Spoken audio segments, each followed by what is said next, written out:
a very broad experience in brand development. How has, on your opinion, the strategy and branding changed for the last 20 years with international companies? I guess the biggest change for branding over the last 20 years is it's probably taken more seriously in the boardroom now than it was 20 years ago.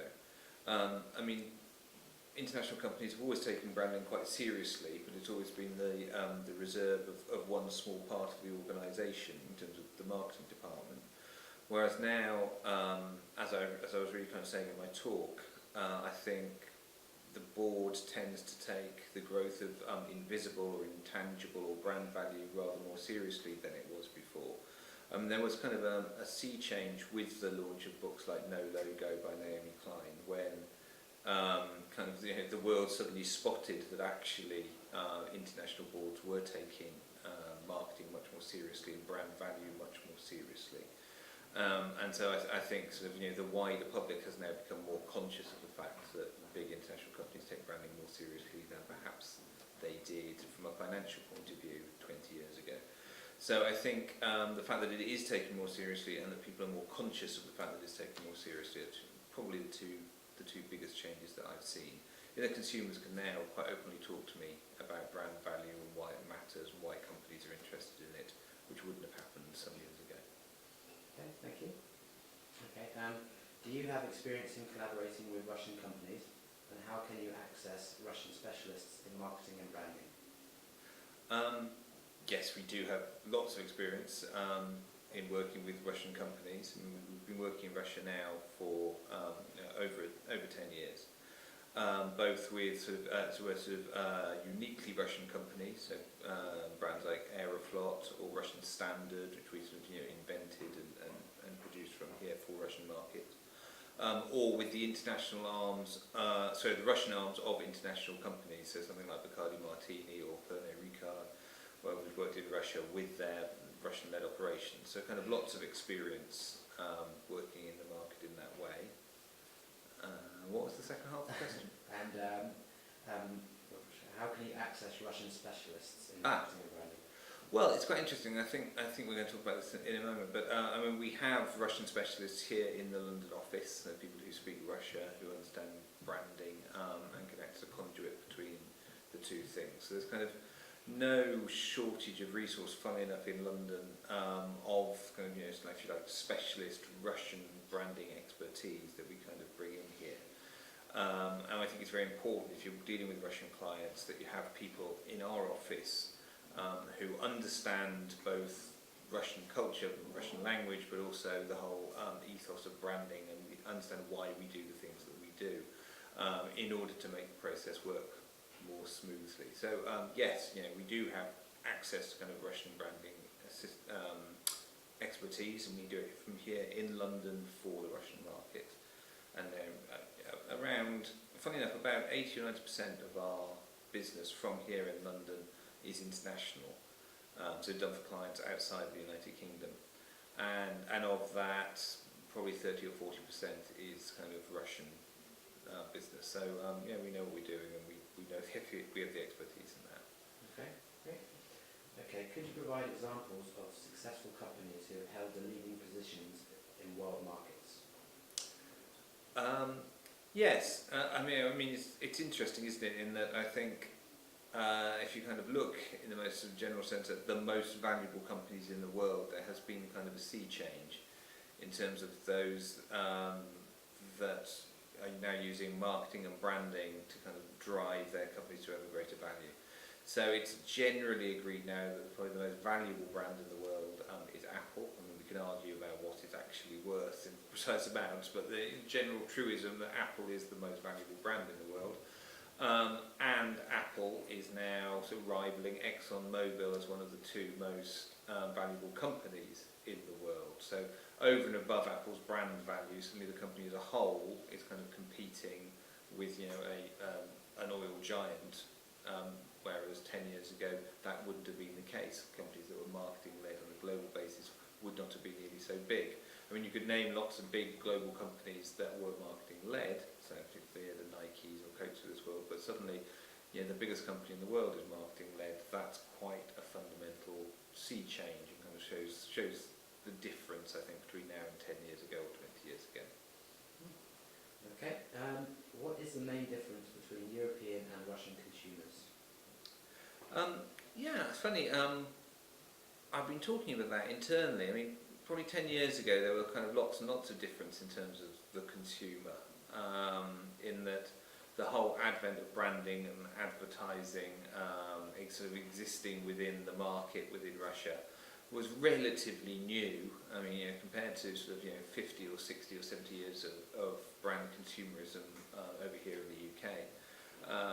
Russia would have had about 10 years at that point, and so there was still a learning curve in terms of the consumer, in terms of how to interact with brands and how they felt about brands, and also how to actually advertise and communicate to consumers who didn't have that kind of bank of knowledge. So there was definitely a difference in terms of the knowledge that consumers had of brands and how brands operated and how that whole market should be interacted with. I don't think that's true anymore now. I think it's quite hard to draw very large differences between Russian consumers and say UK or Western European consumers. They are much more similar than they ever were. Their Russian consumers' knowledge of brands is now quite in depth. They know what they're doing. If you look at sort of in terms of media, in terms of how people interact with brands and the growth of social media, etc., then Russian consumers are as comfortable with interacting with brands through those medium as they are in the West. So I think there's a great danger of kind of exaggerating huge differences between the Russian consumer and the UK consumer in terms of their knowledge of brands, etc. Whereas actually I think now we're much more similar than we were. Just at the moment, there's a very obvious difference between Russian consumers and UK consumers, or even Western European consumers, which is that in Western Europe there is a huge lack of confidence in the economy, in finances, in the future, a huge sense of uncertainty about how things are going to shake out with all the sort of global turmoil. That I don't think is nearly the case in Russia. I'm sure you have some concerns when you sort of see what's going on over here, but when you look at your own economy, which is in a much more robust state, interestingly, an economy that's kind of largely fueled by sort of the consumption of sort of core materials like sort of oil and gas, etc., which you have huge resources of. So there's a definite sense, I think, in the Russian consumers of optimism, of looking forward to the future, of growth, of a brave new world, that definitely isn't the case in the West, where the West is far more cautious at the moment. And I think that's probably the biggest fundamental difference between the two markets. It's in the consumer outlook rather than anything like consumer knowledge. Okay, brilliant. What is the basic difference between European and Russian philosophy of brand? Again, I don't think there is that much difference anymore. I think they're very much the same now in terms of, I think everyone kind of understands the value that brands can bring, both as making it easier for consumers to make choices, for understanding what those choices are, for understanding what a brand actually means. It's clearly very well understood now by the Russian consumer, as is the various means of communication. So again, so I think in terms of kind of Russian brands, I think it would kind of be a mistake to sort of say, oh, they're completely different, you have to work in a completely different model. I think because it is a relatively new market, there is probably quite a lot of work to do with brands that are, say, I don't know, 10 years or 15 years old, in terms of bringing them up to speed with the consumer. I suspect the consumer has got ahead of the brands in the Russian market, and that might be a job that needs doing. But I think when we have a job like updating a Russian brand, it's not that we need to do it in a completely different way than the way we've done it for a UK brand. We would do it in the same way and try and solve the same issues and the same problems. It's just that they've probably come from slightly further back. Yeah, brilliant. Okay, do you have any well-promoted and developed Russian brands in the Great British market? Yes, I was thinking about this. Funny enough, we have quite a lot of brands in the UK market that people perhaps might perceive to be Russian, but are not. They've been invented by British or international companies to appear Russian, but actually they're not at all. The most obvious example of a brand, I think, if you stop people and said, name a Russian brand that's successful in the UK at the moment, everyone would be talking about it, it would be Russian Standard. That would be a brand that everybody would automatically know. And there's obviously a large clue in the name. It's a vodka, which is something he's extremely well known for, obviously, over here, and that will probably be the default brand. Funny enough, the other brand that people would probably talk about is Aeroflot. Aeroflot has had, I think, quite a fundamental change in how it's viewed by the UK consumers. It's certainly kind of, you know, an airline that now will be on people's shopping list as one that they will consider flying with, which I think it probably wasn't 10 years ago, almost certainly wasn't 10 years ago, and that's changed quite fundamentally now as well. Okay, great. How far could be the green trend in marketing and branding implemented in Russian corporate and branding practice? Yes, it's interesting, the green trend, isn't it? I think there's a larger trend than just the green trend. I mean, there's the whole growth of sort of, you know, organic. There's a whole growth of and trend of natural. There's a whole trend of ethical. All of which are kind of, you know, important things going on in markets in Western Europe, in the States, in North America, and various other parts of the world.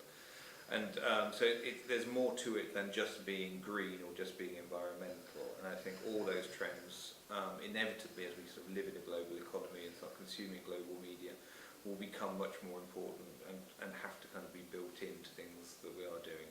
I think, going back to the earlier question, you know, a fundamental difference between some Russian and UK markets is perhaps that those things have not been so important over the last 5 or 10 years, whereas they've been very fast-growing trends over here, not so much in Russia, but I think that will probably change.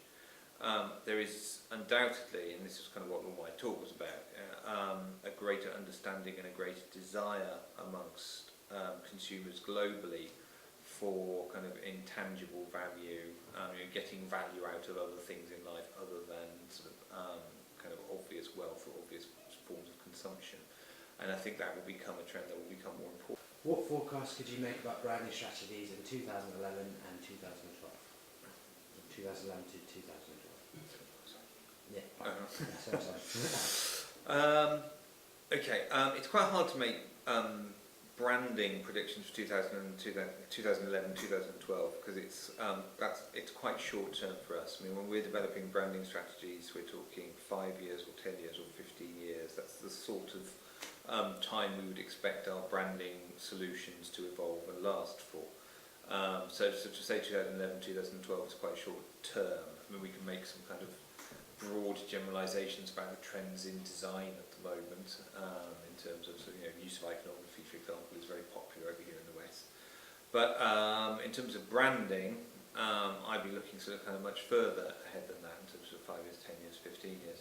And funny enough, I think the trends that will be important are the ones that I just talked about. So I think ethical, natural, organic, real, credible are all kind of brands, trends that will become very important, and all things that we see being built into design all the time at the moment. You know, a move to increase that intangible value, a sense of worth, a sense of worthiness about things, and to move away from the ephemeral, the of